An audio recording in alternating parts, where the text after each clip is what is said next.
حشر کی زندگی، جنت اور جہنم، فرشتے، یہ ساری چیزیں ہمارے لیے غیب ہیں، لیکن تقویٰ کی نشانی یہ ہے کہ انسان بن دیکھے ان چیزوں پر ایمان لے آئے۔ اب رسول اللہ صلی اللہ علیہ وآلہ وسلم نے ایک مرتبہ اپنے صحابہ سے فرمایا، میرے صحابہ بتاؤ کن کا ایمان جو ہے وہ قابل تعجب ہے؟ صحابہ اکرام علیہم رضوان عرض کرتے ہیں یا رسول اللہ علیہ وسلم فرشتوں کا ایمان جو ہے وہ قابل تعجب ہے۔ تو اللہ کے رسول صلی اللہ علیہ وآلہ وسلم نے فرمایا، اے میرے صحابہ، فرشتے اللہ کی نوری مخلوق ہیں، وہ اللہ کی اطاعت میں رہتے ہیں، اگر وہ اللہ تعالیٰ کو مان لیتے ہیں تو اس میں عجیب بات کیا ہے؟ تو صحابہ اکرام علیہم رضوان عرض کرتے ہیں یا رسول اللہ علیہ وسلم گروہ انبیاء کا ایمان۔ تو آقا علیہ السلام نے فرمایا، میرے صحابہ، گروہ انبیاء اللہ کے چنے ہوئے بندے ہیں جن کی طرف وحی نازل ہوتی ہے، وہ اللہ سے کلام کرتے ہیں، اگر وہ اللہ کو مان لیں تو اس میں عجیب بات کیا ہے؟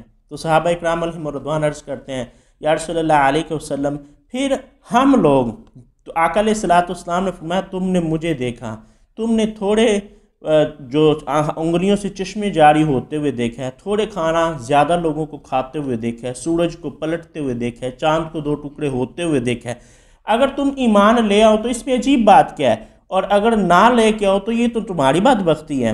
تو صحابہ اکرام علیہم رضوان عرض کرتے ہیں یا رسول اللہ علیہ وسلم پھر آپ فرمائیں کہ کن لوگوں کا ایمان جو ہے وہ قابل تعجب ہے؟ تو آقا علیہ السلام نے فرمایا تمہارے بعد ایسے لوگ آئیں گے کہ جنہوں نے مجھے نہیں دیکھا ہوگا، جنہوں نے وحی کو اترتے ہوئے نہیں دیکھا ہوگا، چاند کو 2 ٹکڑے ہوتے ہوئے نہیں دیکھا ہوگا، سنا ہوگا کہ ایک محمد عربی علیہ السلام اس کائنات کے اندر مابعوث ہوئے تھے، ان کے یہ اوصاف تھے، وہ بن دیکھے مجھ پر ایمان لے آئیں گے۔ اے میرے صحابہ، ایمان لانے میں وہ تم سے افضل ہیں۔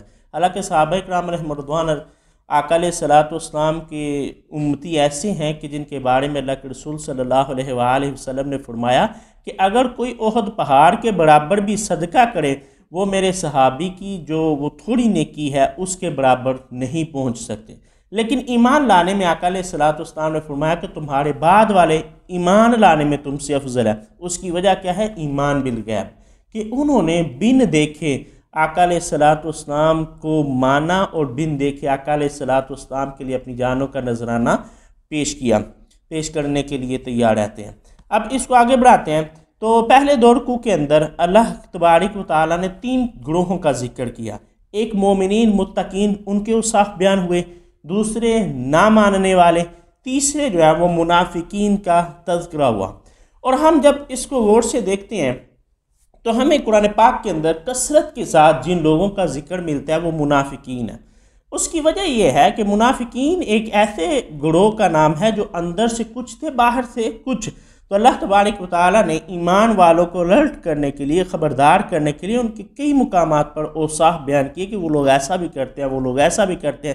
کیونکہ یہ لوگ ایسے ہیں جو مسلمانوں کے اندر رہ کر ان کو ماڈل سپورٹ نہیں کرتے تھے، ان کو ڈیگریڈ کرنے کی کوشش کرتے تھے، ان کے خلاف چالیں چلتے تھے۔ اس لیے اللہ تبارک و تعالیٰ نے سب سے زیادہ کثرت کے ساتھ ان لوگوں کا ذکر کیا۔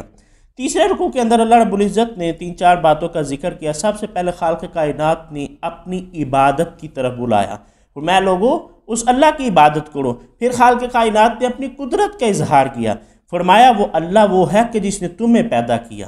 پھر فرمایا صرف تمہیں ہی نہیں بلکہ تمہارے آباد ہوئے، جو تمہارے آباء و اجداد تھے، ان کو پیدا کرنے والا بھی وہی رب ہے۔ پھر فرمایا اس نے زمین کو بچھا دیا، کہ آج ہم سائنس کو پڑھتے ہیں تو ہمیں بتایا جاتا ہے کہ زمین جو ہے وہ الپٹیکل ہے، بیضوی شکل کی ہے، انڈے کی شکل کی ہے، لیکن کوئی بندہ اس پر پھسلتا نہیں ہے۔ اس کی وجہ کیا؟ اللہ تبارک تعالیٰ فرماتے ہیں ہم نے اس کو بچھایا، ہے یہ گول، ہے یہ بیضوی، لیکن اللہ نے اس کی بناوٹ ایسی بنائی ہے کہ اس پر انسان رہتے ہیں، چلتے پھرتے بستے ہیں۔ پھر فرمایا ہم نے آسمان کو بلند کیا، ایسے جیسے کوئی سائبان ہوتا ہے، کوئی چھت ہوتا ہے۔ پھر فرمایا ہم نے وہاں سے بارش کا نزول کیا، پھر اس بارش کے ذریعے ہم نے زمین سے پھل پیدا کیے۔ تو یہاں پر خالق کائنات نے عقلی دلائل کے ذریعے لوگوں کو اپنی توحید کا درس دیا۔ کیا لوگوں اگر کائنات کے اندر غور کرو گے، اگر بغور مشاہدہ کرو گے تو تم اللہ تبارک و تعالیٰ کی ذات تک رسائی پالو گے۔ اس کے بعد خالق کائنات نے فوراً ایک چیلنج دیا، میں اگر تم یہ کہتے ہو کہ یہ قرآن کسی انسان کا کلام ہے تو لے آؤ اس جیسا کلام، اس جیسے کلام کی چند صورتیں، کوئی ایک صورت ہی لے آؤ۔ یقیناً تم خود بھی کوشش کرو، اپنے ساتھیوں کو بھی ملا لو، تم اللہ کے مقابلے میں اس جیسا کوئی کلام جو ہے وہ نہیں لا سکتے۔ تو یہ قرآن پاک کی یہ صداقت ہے، قرآن پاک کا یہ معجزہ ہے کہ آج 1400-1500 سال گزرنے کے بعد بھی لوگوں نے کوششیں بھی کی، لیکن اس کلام جیسا کوئی کلام نہیں لا سکا۔ تو یہ کلام رسول اللہ صلی اللہ علیہ وآلہ وسلم کی نبوت کے لیے دلیل بھی ہے کہ اتنے سال گزرنے کے بعد بھی اس جیسا کوئی کلام نہیں لا سکا، تو اس کا مطلب ہے یہ من جانب اللہ ہے، اللہ کی طرف سے ہے، اور جس کی طرف آیا وہ رسول بھی سچا ہے، وہ رسول بھی اللہ کی طرف سے تھا۔ پھر قرآن نے مثالیں دی۔ اللہ رب العزت نے فرمایا میں اس بات سے نہیں شرماتا کہ میں مثال دوں مچھر کی یا اس سے بھی کوئی کم چیز۔ تو یہ جو مثالیں دینی ہیں ان سے ایمان والوں کے تو ایمان میں اضافہ ہو جاتا ہے، لیکن جو کفار ہیں وہ کہتے ہیں جی اس مثال کا مقصد کیا تھا؟ تو اللہ رب العزت نے لوگوں کو سمجھانے کے لیے قرآن پاک کے اندر کئی مثالیں بیان فرمائی۔ کبھی مچھر کی بات ہوئی، کبھی مکھی کی بات ہوئی۔ خالق کائنات نے فرمایا کہ جن بتوں کی تم پوجا کرتے ہو یہ تو ایک مکھی بھی نہیں بنا سکتے، اور ساتھ ہی فرمایا مکھی کو بنانا تو درکنار، اگر وہ مکھی ان سے کوئی چیز چھین کر لے جائے ان کے اندر اتنی سکت نہیں ہے کہ اس کو چھڑا سکیں، اپنی چیز ہی واپس لے سکیں۔ پھر اللہ تبارک و تعالیٰ نے مکڑی کی مثال دی۔ تو قرآن پاک کے اندر خالق کائنات نے مختلف مثالیں بیان فرمائیں تاکہ یہ ایک طرح سے اللہ کا اپنے بندوں سے محبت کا اظہار ہے کہ وہ مطلق العنان طاقت ہے، وہ مطلق العنان پاور ہے۔ وہ چاہتا تو ایک دفعہ حکم ارشاد فرماتا، جو مانتے ان کو جنت دیتا، جو نہ مانتے جہنم میں ڈال دیتا، لیکن اس نے اپنی محبت کے اظہار فرمایا۔ بار بار قرآن پاک کے اندر خالق کائنات نے مثالیں بیان فرمائی کہ لوگوں اس طرف غور کرو، یہ دیکھو یہ دیکھو یہ دیکھو، کہ کہیں انسان سمجھ جائے اور اللہ تبارک و تعالیٰ کی طرف رجوع کرے اور خالق کائنات کی توحید پر ایمان لے آئے۔ پھر اللہ رب العزت نے فرمایا تم انکار کیسے کر سکتے ہو جب کہ تم مردہ تھے، اس نے تمہیں زندگی دی، پھر وہ تمہیں مارے گا، پھر وہ تمہیں زندہ کرے گا۔ تو اللہ رب العزت نے انسان کے لائف سائیکل کو بیان کیا کہ انسان کیا تو نے غور نہیں کیا ایک وقت تھا تیرا نام و نشان ہی نہیں تھا، تجھے پیدا کرنے والا کون ہے؟ یقیناً وہ اللہ تبارک و تعالیٰ کی ذات ہے۔ پھر تو اپنی مرضی سے زندگی نہیں گزار سکتا، ایک وقت آئے گا تو نے مر جانا ہے اور کوئی موت کو ٹال نہیں سکتا، پھر تجھے دوبارہ زندہ کیا جائے گا۔ تو یہ ساری چیزیں جب ہونی ہیں تو جو کرنے والا ہے تم اس کی طرف رجوع کیوں نہیں کرتے؟ اس کے بعد چوتھے رکوع کے اندر، پہلے پارے کے چوتھے رکوع کے اندر اللہ تبارک و تعالیٰ نے حضرت آدم علیہ السلام کے قصے کو بیان کیا۔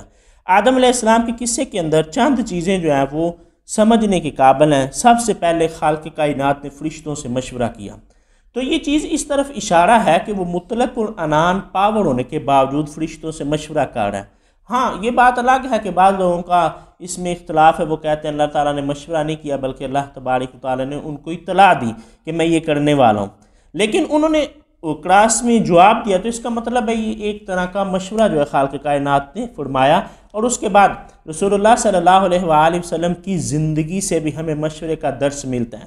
تو یہ پتہ چلتا ہے کہ مشورہ کرنا اللہ کی بھی سنت ہے اور اللہ کے حبیب علیہ السلام کی بھی سنت ہے۔ تو اس لیے رسول اللہ صلی اللہ علیہ وآلہ وسلم نے فرمایا مشورہ بھی ایمانت ہے، کہ جس سے مشورہ لیا جائے اس کو چاہیے کہ درست مشورہ دے۔ دوسرا، اس قصے کے اندر ہمیں جو بات سمجھ میں آتی ہے وہ خلافت کی ہے۔ اللہ رب العزت نے فرمایا ہم اپنا نائب بنانے والے ہیں۔ تو اس سے اس بات کی طرف اشارہ ملتا ہے کہ مطلق العنان طاقت اللہ کی ذات ہے، یعنی انسان جب نشے میں آتا ہے، طاقت کے عہدے کے نشے میں آتا ہے، تو وہ ہر چیز کو فراموش کر دیتا ہے۔ تو خالق کائنات نے اس واقعے کے اندر لوگوں کو یہ درس دیا کہ مطلق العنان طاقت اللہ کی ذات ہے اور انسان کے پاس اختیار نیابت کا ہے، وہ اللہ کا نائب ہے۔ تو اس کا مطلب ہے جو انسان کو طاقت ملتی ہے، جو انسان کو پاور ملتی ہے، وہ اللہ کے قوانین کو نافذ کرنے کے لیے ملتی ہے، کہ جس نے وہ طاقت دی ہے اس کی بات کو کے نفوذ کے لیے اللہ رب العزت یہ طاقت عطا فرماتا ہے۔ تیسری چیز علم کی، اس واقعے کے اندر اللہ تبارک و تعالیٰ نے آدم علیہ السلام کو فضیلت عطا فرمائی، کس بنا پر؟ کہ آدم علیہ السلام کو تمام اشیاء کے نام سکھا دیے۔ تو گویا یہ پتہ چلا کہ علم والوں کی خالق کائنات کے نزدیک جو اہمیت ہے وہ زیادہ ہے۔ اللہ رب العزت نے علم کی اہمیت کے حوالے سے قرآن پاک میں کئی مقامات پر ارشاد فرمایا کیا علم والے اور جاہل برابر ہو سکتے ہیں؟ یقیناً ایسا نہیں ہے۔ تو اگر انسان فضیلت پانا چاہتا ہے تو اسے علم حاصل کرنا چاہیے۔ علم سے مراد روایتی جو ڈگریاں لینا ہے میری وہ مراد نہیں ہے، بلکہ علم سے مراد انسان کے کردار کے اندر مثبت تبدیلی ہے، کہ انسان جب کچھ سیکھے تو اس کی پرسنالٹی کے اندر نکھار پیدا ہونا چاہیے، اس کو کبھی گندگی کی طرف جو ہے وہ نہیں جانا چاہیے۔ یعنی اس کے بعد چوتھی چیز جو ہے وہ تکبر، کہ شیطان نے تکبر کیا، اس نے سجدہ کرنے سے انکار کر دیا تو اس کو جنت سے نکال دیا گیا، دھتکار دیا گیا۔ تو اس کا مطلب یہ ہوا کہ جو علم ہے وہ تکبر کی ضد ہے۔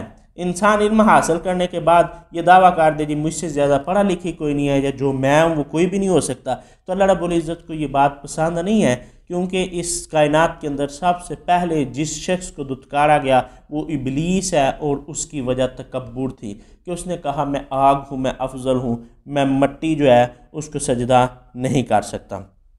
اس کے بعد اللہ رب العزت نے 5ویں، 6ٹھے، 7ویں اور 8ویں ان 4 قوات کے اندر خالق کائنات نے بنی اسرائیل کا ذکر کیا، کہ بنی اسرائیل کی قوم جو ہے، قوم بنی اسرائیل جو ہے وہ حضرت یعقوب علیہ السلام کا ذکر ہے، حضرت یعقوب علیہ السلام کا نام ہے۔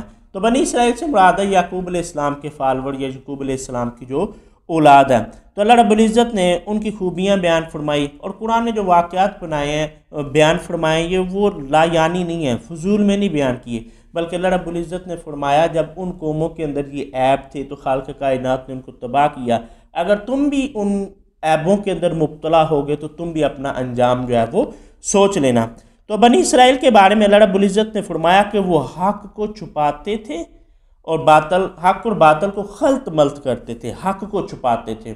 یہ چیز اللہ رب العزت نے بیان، کیونکہ رسول اللہ صلی اللہ علیہ وآلہ وسلم کے بارے میں لوگوں کا رویہ یہی تھا کہ وہ لوگ جانتے تھے، قرآن کہتا ہے وہ آقا علیہ الصلوۃ والسلام کو اس طرح پہچانتے تھے کہ جیسے کوئی اپنی اولاد کو جانتا ہے، کہ انسان کو پتہ ہوتا ہے یہ میری اولاد ہے۔ اسی طرح وہ رسول اللہ صلی اللہ علیہ وآلہ وسلم کے بارے میں جانتے تھے کہ یہ وہی اللہ کے آخری رسول ہیں جن کا ہم انتظار کر رہے تھے، لیکن اپنی اجارہ داری کی وجہ سے، اپنی انا کی وجہ سے وہ رسول اللہ صلی اللہ علیہ وآلہ وسلم کی حقیقت کو لوگوں پر ظاہر نہیں کرتے تھے۔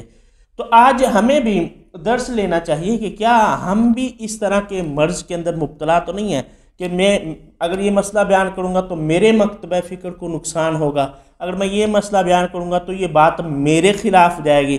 ہمیں یقیناً قرآن نے جو درس دیا، قرآن نے جو تعلیمات دی، انہی تعلیمات کو لوگوں کے سامنے پھیلانا چاہیے، اور دوسری باتوں کو صرف اس وجہ سے کہ میری اجارہ داری کہاں جائے گی چھپانا نہیں چاہیے۔ پھر قرآن نے ایک اور یہاں پر ذکر کیا، قرآن نے کہا کہ کیا تم لوگوں کو تو درس دیتے ہو نیکی کا اور خود کو بھول جاتے ہیں، اپنی جانوں کو بھول جاتے ہو۔ یقیناً آج ہمارے زوال کی وجہ یہی ہے۔ رسول اللہ صلی اللہ علیہ وآلہ وسلم نے فرمایا کہ قیامت کے دن بعض لوگ ایسے بھی ہوں گے کہ جو جہنم کے اندر ہوں گے، اور ان کا حال جو رسول اللہ صلی اللہ علیہ وآلہ وسلم نے فرمایا کہ ان کی انتریاں باہر نکلی ہوں گی اور اس کے گرد چکر لگا رہے ہوں گے۔ لوگ جب ان کے اس حال کو دیکھیں گے تو لوگ پوچھیں گے تمہیں کیا ہوا؟ تم ہمیں تو نیکی کی دعوت دیتے تھے، ہمیں تو گناہوں سے منع کرتے تھے۔ تو وہ بندہ کہے گا کہ ہاں میں تمہیں تو نیکی کی دعوت دیتا تھا لیکن خود اس پر عمل نہیں کرتا تھا، تمہیں تو میں گناہوں سے منع کرتا تھا لیکن میں خود گناہ کیا کرتا تھا۔ حضرت اقبال رحمۃ اللہ علیہ نے فرمایا عمل سے زندگی بنتی ہے، جنت بھی جہنم بھی، یہ خاکی اپنی فطرت میں نہ نوری ہے نہ ناری ہے۔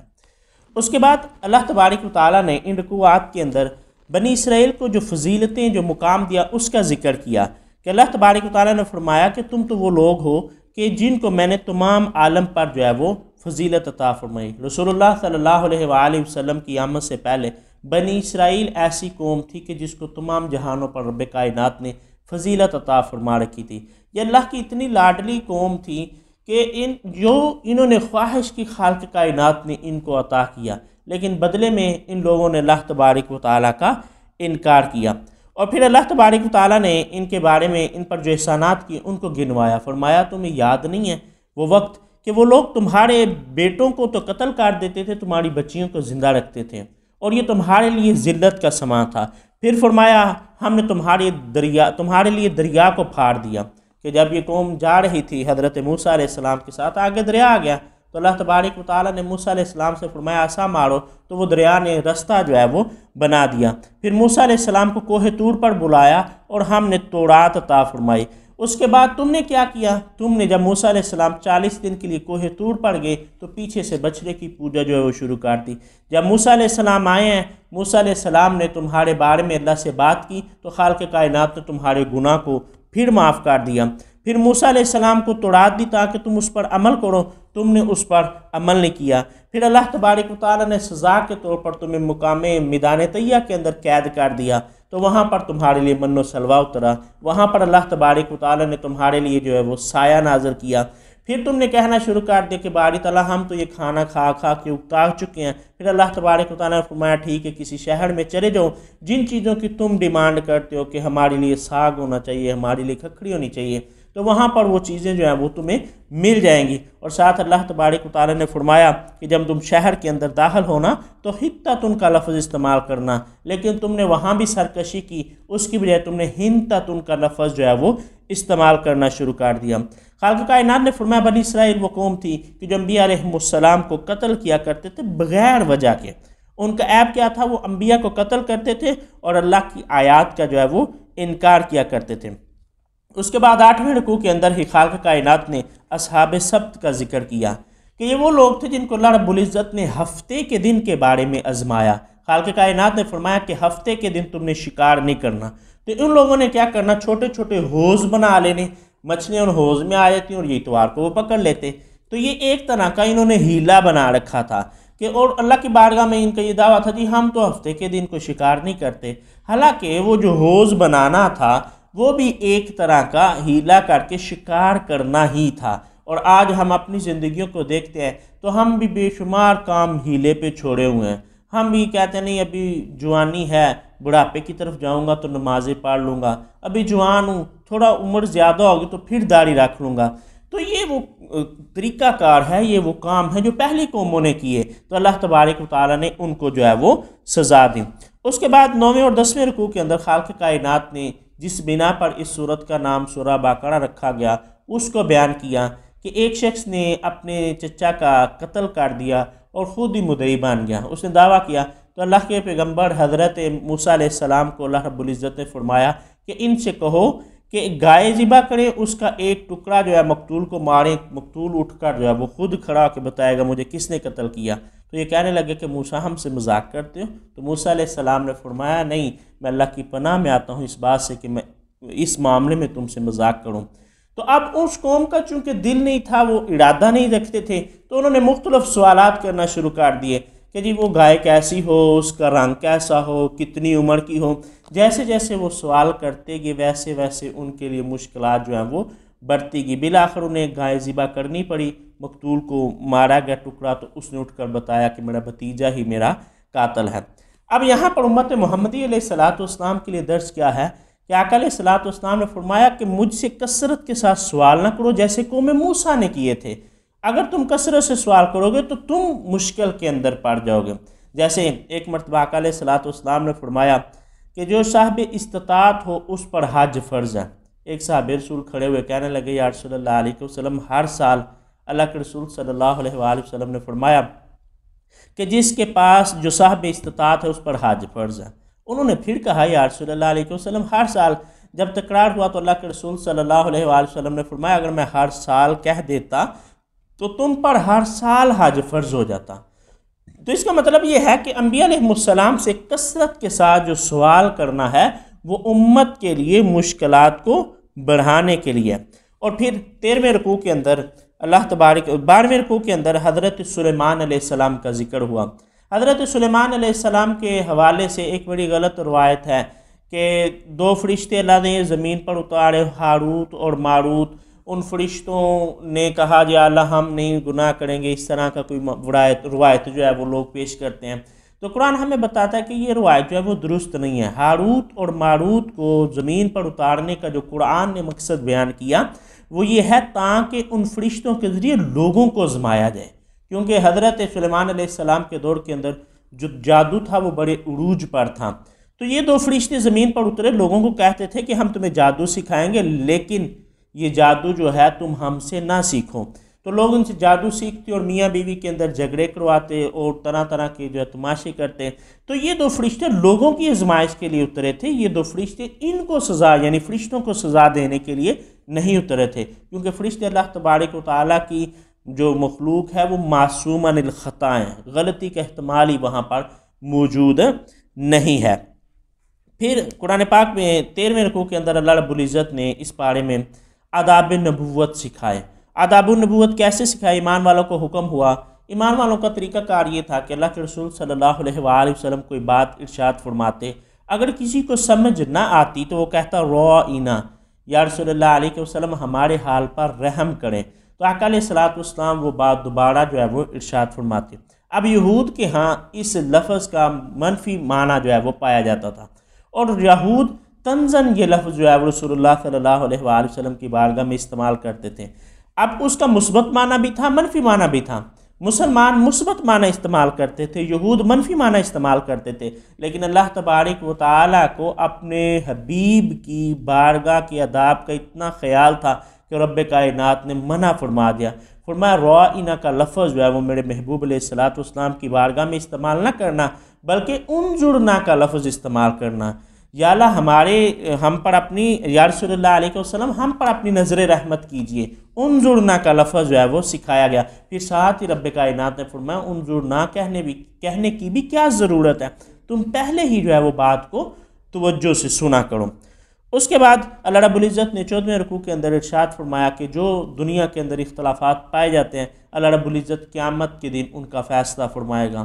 کہ بسا اوقات ایسا ہوتا ہے کہ کسی اختلاف کا اینڈ نہیں ہوتا، مثال کے طور یہود کہتے ہیں ہم حق پہ ہیں، عیسائی کہتے ہیں ہم حق پہ ہیں باقی سارے جہنم میں جائیں گے، مسلمان کہتے ہیں ہم حق پہ ہیں اور باقی سارے جہنم کے اندر جائیں گے۔ تو اللہ رب العزت نے فرمایا کون حق پہ ہے اس بات کا فیصلہ کل قیامت کے دن میں فرماؤں گا۔ اور دوسری بات یہ ہے کہ بسا اوقات انسان کسی سے بھی بات کرتا ہے نا تو وہ خود کو حق پہ سمجھ رہا ہوتا ہے، دوسرے کو باطل پہ سمجھ رہا ہوتا ہے، دوسرا اپنے آپ کو حق پہ سمجھ رہا ہوتا ہے، اور ان کا فیصلہ نہیں ہو پا رہا ہوتا، اور وہ مسئلہ چوں کا تو ہی چلتا رہتا ہے۔ تو دنیا کے اندر جتنے بھی اختلافات ہیں قیامت کے دن اللہ رب العزت ان کے درمیان جو ہے وہ فیصلہ فرمائے گا۔ 14ویں رکوع کے اندر اللہ رب العزت نے اپنے لیے بدی کا لفظ استعمال کیا، بدی السماوات، کہ وہ ہے جس نے زمین و سماوات کو پیدا فرمایا۔ بدی کے حوالے سے مفسرین اکرام فرماتے ہیں کہ کائنات کے اندر جتنی بھی چیزیں ہیں، مثال کے طور پر انسان ایک چیز ایجاد کرتا ہے، بناتا ہے، تو وہ کیا ہوتا ہے پہلے سے موجود مٹیریل کو استعمال کر کے بناتا ہے۔